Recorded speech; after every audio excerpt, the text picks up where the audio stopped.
Russ has only been back a short time, but has it felt seamless with him back there now, getting it all together? Yeah, for sure. I knew that would be the case.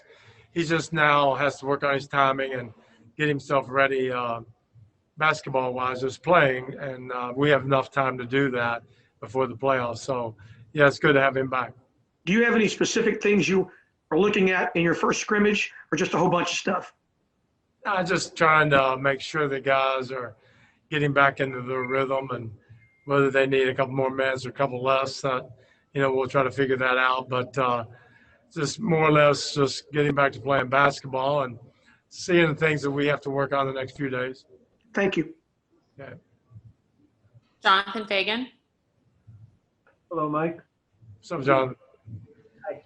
Is there a need or even just a curiosity about playing the games with no fans and with this setup in terms of communication during the game with a social distancing setup or during timeouts? Maybe a little curiosity. I don't think it's going to be an impediment to anything. So, I'm curious to see. There are sounds that are coming through, so I don't think if we'll be able to hear everybody talking or not. I'm curious. I am curious to see how much, but like I said, some guys will react differently. But this is, again, exhibition games are what they are, and it's going to be a whole lot different once we start the rest of the season, and then it's going to be a whole lot different when we start the playoffs. Thank you. Kelly Eco. Hey, Coach. As offensively, is there some kind of room to kind of experiment with these scrimmages, with certain things you're trying to put on the floor in terms of like new wrinkles to the offense and stuff like that? Yeah, we'll have that, and then I'm pretty sure that's what we'll use some of it, but we do want to get a feel. Right now we play good offense. I'm thinking, oh, that's good offense, but then on the other side, I'm thinking, well, it's actually bad defense. And then if we stop the team, stop somebody great defense, well, it's actually bad offense. So looking forward to playing somebody else so we can get a better beat on the little wrinkles that we put in. Do we continue with them or not? And, some of the oldies but goodies that we keep going on, and we try to expand on that a little bit more. So that's kind of the pull, the yin and yang of it that we're going to try to figure out next 3 scrimmages. Thank you. Adam Spolin. Hey, Mike. Yesterday you said that you thought Russ would go through about 80% of yesterday's practice. Is that how it turned out to be? And are you still leaning towards holding him out of the scrimmage tomorrow? Well, I think that'll be up to Russell whether he wants to play the scrimmage. I haven't heard that. I don't make that decision. That's between Russell and the medical staff and see if he's ready to go. I hope they will inform me. I'm sure they will. But that's up to him. And he's got to feel his body and where he needs, what kind of work he needs and not risk things. And the medical staff will chime in. So I'll hear after the day's practice what he's feeling. And whatever it is, that's what we'll do.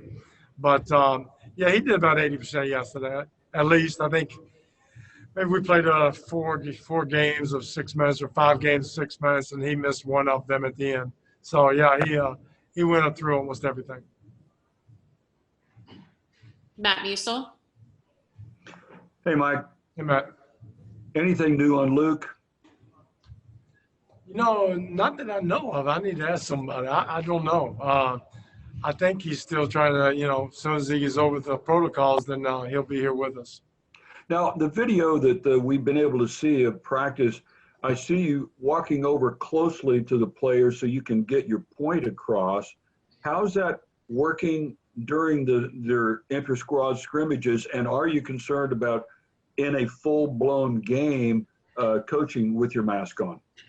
No, I'm not concerned about it at all. They hear me. It's not a big deal.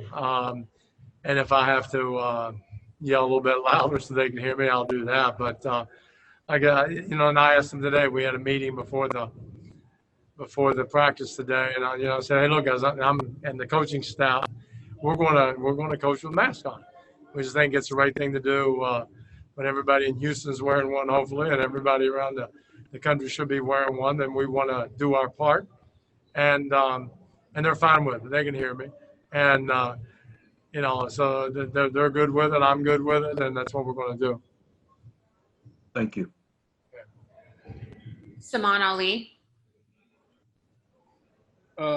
Hey, Mike, on Luke Mbamute, do you anticipate him being able to participate in any of the scrimmages? Like, do you think he'll be back in time? Well, maybe. Again, you know, it's going to be, I don't know that answer. He has been working out, I do know that, and we'll see what kind of shape he's in. Like I said, I haven't seen him in 2 years, so we'll figure that out. And if I can slide him in for a couple minutes, great. Just because of where we are and where things are, it's going to be tough on him, and it's going to be tough to carve out some time. But if everything stays the same, but you know, nothing ever stays the same, so you never. We'll keep watching and looking and just seeing who's healthy and who's not, and we'll make decisions based on that. We'll take 2 more. Cody Davis. Hey, how you doing, Coach? Hey, Cody. In what ways do you feel this team will be better defensively during the restart than what you've seen prior to the pandemic? Well, I think we're able to stress some things that we weren't doing great before the break, and I think that can get better. I think that guys should be more rested, so have their legs. That should get better, and it's getting to crunch time. So you know, it better be better. If not, we don't have a legitimate shot to win a championship. We got to get it better, and also when we play the games that were important against let's say the top 7 teams offensively, which is normally your top 7 teams more or less, we were good. We were close. We were in the top 6 or 7 of all defense against those teams. So there's some good signs there. Now it just depends on the players. Will they follow through? And we'll see. Hopefully they'll be able to do that. Last one, Jonathan Fagan. Mike, teams don't generally do opponent-specific defenses for exhibition games or preseason, or I guess not these scrimmages, but would you like to see some of the defenses that are unusual that teams have done with James throughout the year? I don't care. You know, I'm not going to ask him to do anything like that. If they double, great. If they don't double, we'll figure it out. And, you know, James will figure it out one way or the other. I'm not – whether we see it immediately or during the 8 games, I don't think it's a big issue for us. Do you do those in practices? Do you do a diamond in one or any of the goofy No, things? we don't do that. No. We do what we do.